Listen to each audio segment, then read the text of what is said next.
Yo,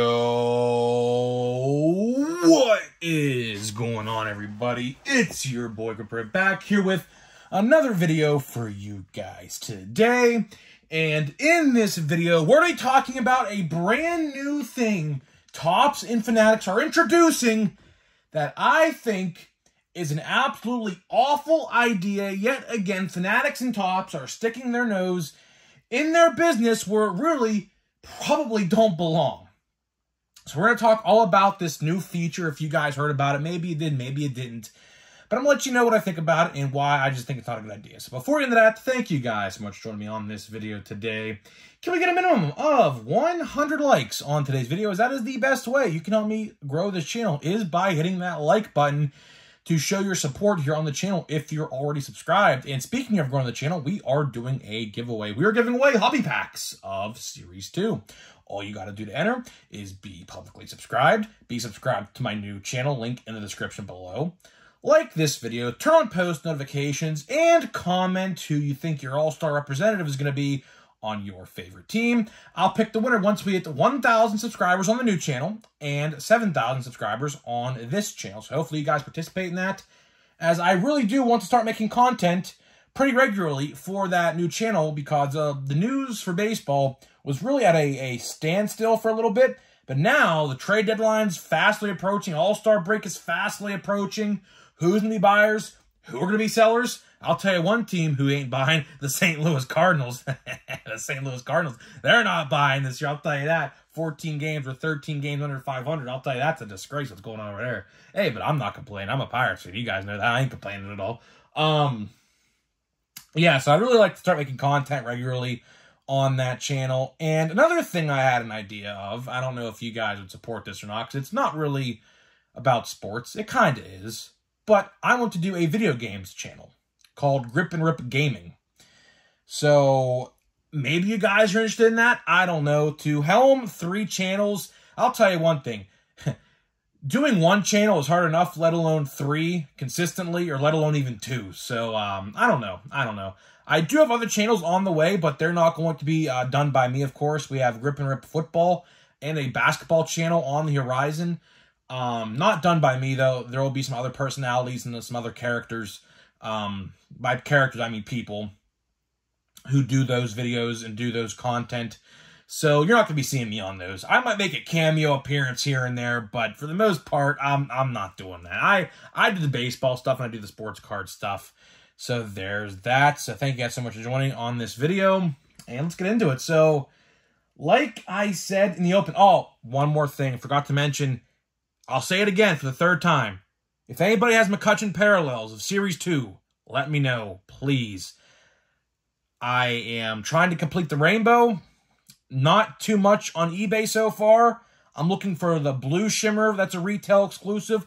I'm looking for the purple shimmer that's a retail exclusive. I'm looking for the red, and I'm looking for the orange. And I'm looking for the camo and the black bordered one, which those ones will probably be a lot harder because I think they're out of like 15 out of 25. Those last 2 I said. So I don't know how hard it's going to be to find those ones. But if any of you guys have any McCutcheon parallels and things like that, if you want to get rid of them, send them my way. I'm going to be saying that a lot of times this year, because I'd have to imagine that he's going to be in Topps Chrome. He's going to be in Stadium Club. He's going to be in Heritage High Number, Allen and Ginter. So just keep your buddy Grip and Rip in mind if you pull a McCutcheon parallel, because, of course, I PC him, and we don't really have too many rookie cards this year for the Pirates. So I figured, well, let's PC McCutcheon, because you know what? It's been a while since on the Pirates, and I think it's it's deserving of doing that. So thank you guys for trying to help me out. I know people out there are looking for me, so thank you guys so much for that. Always appreciate you. And let's talk about this, because weirdly enough, Andrew McCutcheon kind of has a fit in today's video to an extent, and I'll let you know what I mean by that. So let's start out with that first, I guess, because it ties right in. So on eBay today, I'm looking for player breaks of Series 2. And I got into a McCutcheon break, which was very cheap. It was 2 jumbo cases for like $10, which is very cheap considering one the previous day that I lost out on went for like $35. So to get a break for $10 from McCutcheon in a Series 2 break, pretty cheap. I do appreciate that. But speaking of breaking, guess what company is starting to get into breaks of sports cards? You guessed it. Fanatics. That is right, guys. Fanatics, the company we all know and love, I say it sarcastically, is starting a breaking business called Fanatics Live. How creative that is, right? Fanatics Live. That is right, guys. There is a lot that I could say about this. There's a lot that I can, say on terms of how I feel about breaking, which I think is awful. Because remember that McCutcheon break I told you about earlier? I got into 2 breaks. Now, you may be saying to yourself, well, why didn't you mention the second one? I'll tell you why. Because the second break I won, and this is how scummy some breaking companies are. I don't want to throw the guy under the bus because it did say it in the description. It says, no veteran base ship. Well, here's the thing. It's very minuscule, and it's like so down in the description that people are going to miss it. And it's very scummy, right? For one, I don't like doing breaks. I myself, if you guys remember, if you guys are an OG of the channel, like a year and a half ago when we did Series 1 for 2022, and I think opening day I think I did as well, and maybe Heritage I think as well I did. I think I did all 3 of those. I used to do breaks. I did. Now I don't. I just don't have the time to do that. I wish I did, but you never know. If any of you guys want me to do a break, I mean, I'll consider it. I know how to do it. I've had my fair share of doing that last year, so I know what to do. But breaking is just a very, very shady business. Very shady business. Right? And, of course, the shadiest card company in the industry is partaking in this business. Which, honestly, I don't know how to feel about it. I honestly don't know how to feel about this because breaking, like I just said, is a toxin. It is. There's a lot of people out there that are shady. Now, there's some good ones. I'm not saying they're all bad. There's some really good ones out there. I'm not going to say they're all bad because they're not. But a lot of people, if you want me to make a video about this, I said it earlier, maybe a couple days ago, maybe about a week ago. If you want me to make a video exposing some of these people, I will, because sometimes, people try to hide that stuff on video and it just doesn't look right, and you could tell like they're trying to hide something. But, with Fanatics and Topps getting into this breaking business called Fanatics Live, I don't know how to feel about it. Because are they trying to end the breaking business for third parties? Now, what I mean by that is obviously, when I mean third party, any breaker you see on the internet, any YouTuber who does it, anything like that, we are considered third party. We are not from the manufacturer, and we're not from the seller, right? As in, for example, how Fanatics and Topps are the sellers and manufacturers, really. So we would be considered third party. Are Topps and Fanatics trying to end third party breaking? Because that way, they are the ones doing everything. And this is a very, very interesting topic and conversation piece. Because, for one, I haven't seen a lot of people talk about this, which, how I found out about this, hear me out on this one. You'll never believe how I heard about this. It was an advertisement that popped up on my Twitter. That is right, guys. I was scrolling through Twitter tonight, and by the way, I don't follow Fanatics, so don't know how it popped up in my feed, although I do follow Topps. I was scrolling through Twitter tonight, watching the Pirates' abysmal loss tonight, as it stands right now. I'm making this video while they're playing. Ridiculous loss to the Cubs tonight. Ridiculous. But I'm scrolling through Twitter, and I see a Fanatics Live I'm like, what? Fanatics Live? Like, what is this? And I clicked the link because it takes you to a link and it shows all this new thing that they're doing with the breaking and how they're going to be doing breaks, which leads me to another question. Will they be hiring people in the hobby, like your favorite breaker that doesn't like to screw people over? Because like I said, a lot of shady people out there. But for the good ones, are they going to be hiring those people to do breaks for them? Or are they going to get their own people within their own company and do it themselves? Which I think the second option is probably the right answer. They're probably going to get someone from internally in their workplace, and they're probably going to put out a job bid. That's how it works, like a bid for a job.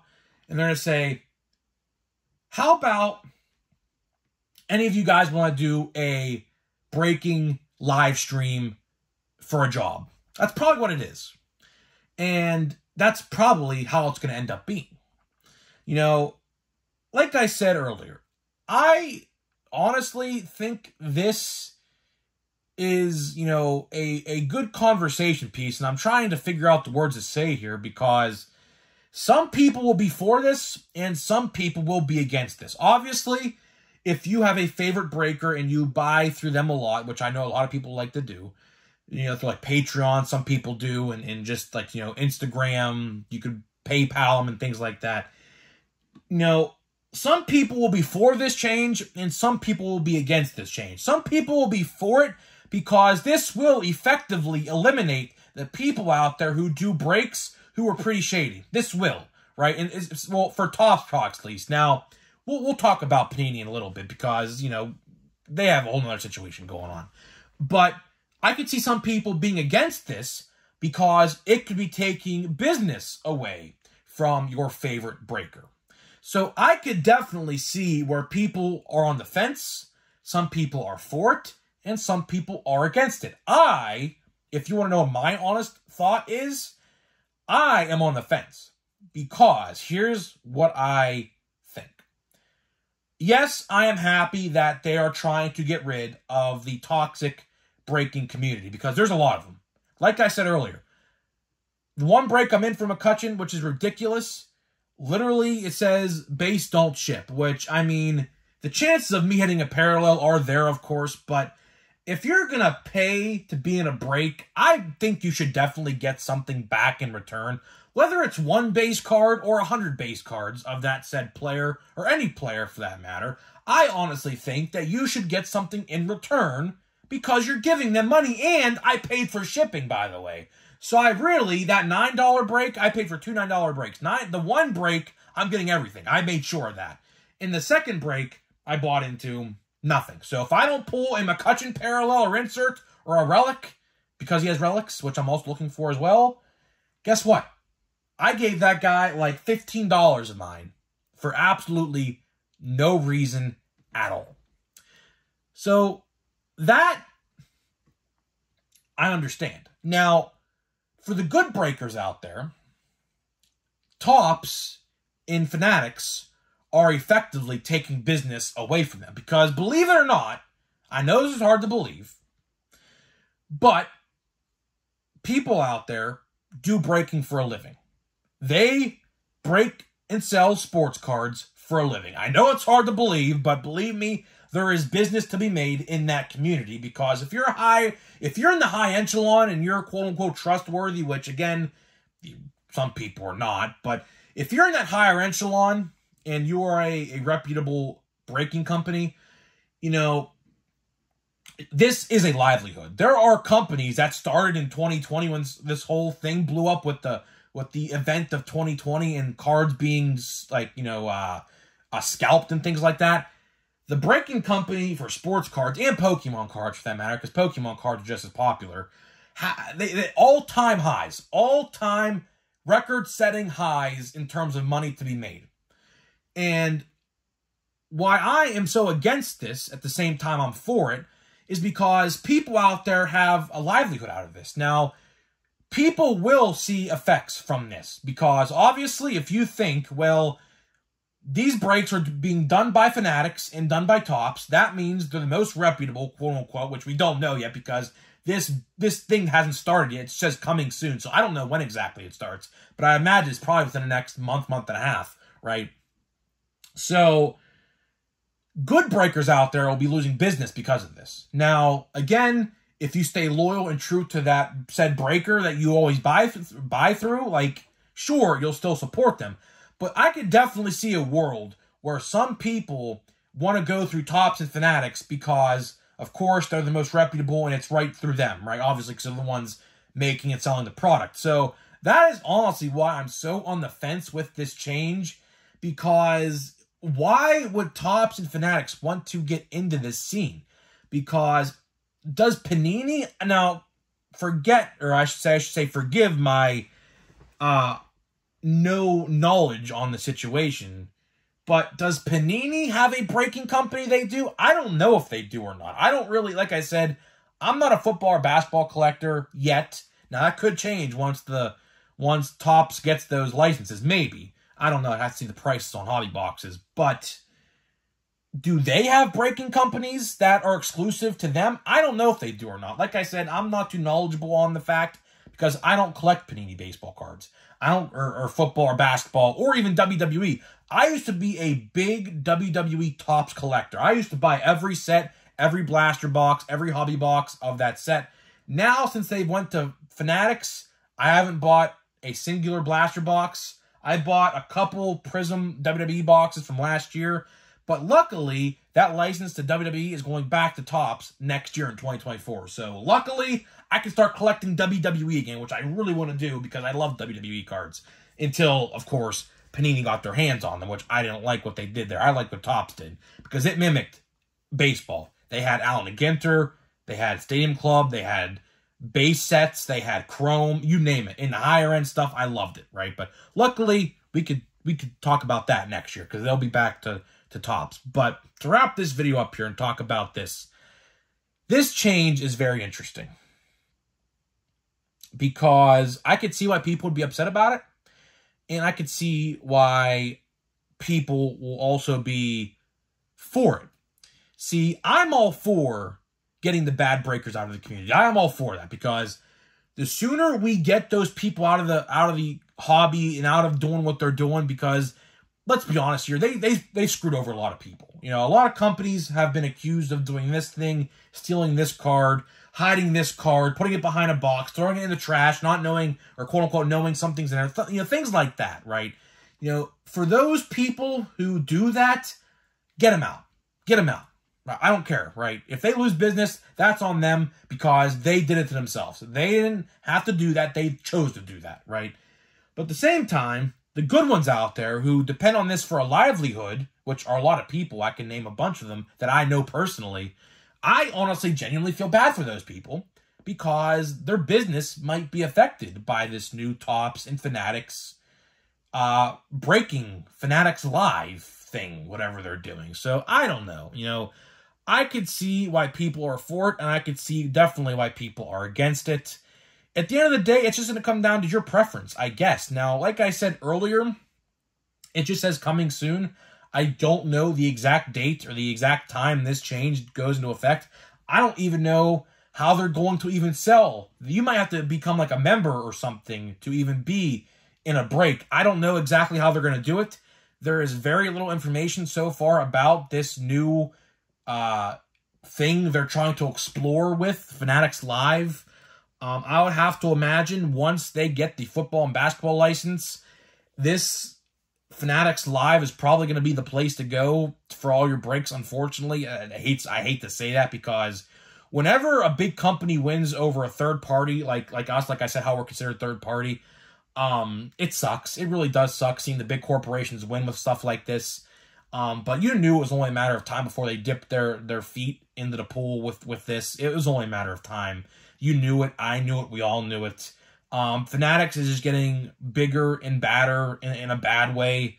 You know, I just, like I said yesterday's video. If you missed yesterday's video, I recommend go watching it. We took a trip down memory lane and, you know, went back in time to when baseball card collecting was fun. and when baseball card collecting was, you know, regularly, like, you know, when we had releases in July, August, which we're not going to even have this year, which sucks again. You know, we took a trip down memory lane yesterday, so go check that out if you want some nostalgia. Although, I mean, that nostalgia I talked about in that video is literally only 4 or 5 years ago, so it really wasn't that long ago.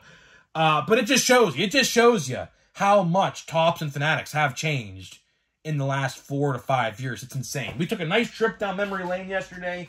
It was a really fun video. It really was a fun video. Because I talked about a lot of stories I had collecting Topps when I was only 16 or 17, 18 years old at the time. Now, I was definitely 16 or 17, yeah. So, yeah, I'm, believe it or not, I'm only turning 22 this November. Let's open a pack of Series 2. Let's see what we get. Looking for cuts, man. I just want to pull some cuts, man. Anything, man. Anything cuts. Please, please, please, please, please. Please, please, please, man. I just want something, man. And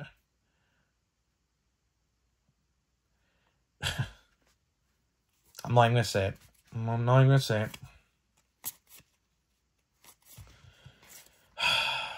You know what I'm thinking. If you're a subscriber of mine, you know what I'm thinking right now.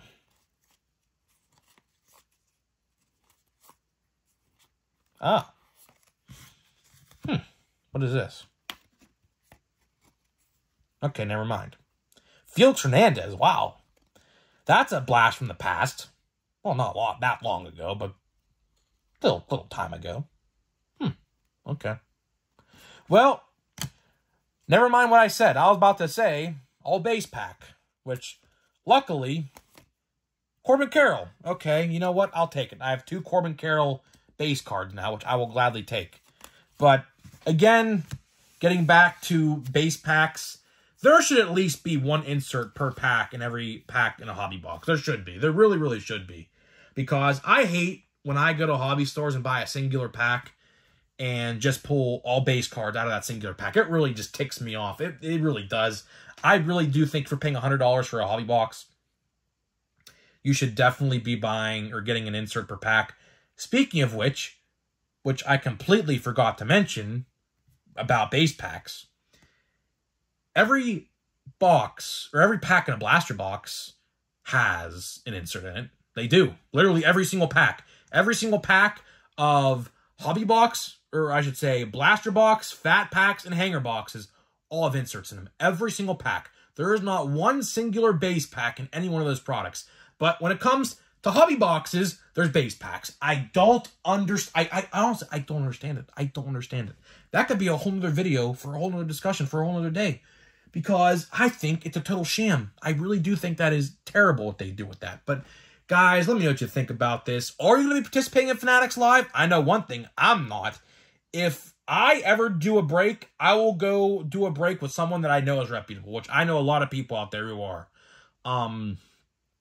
So there is that. So guys, let me know what you think, and I'll see you guys in the next video.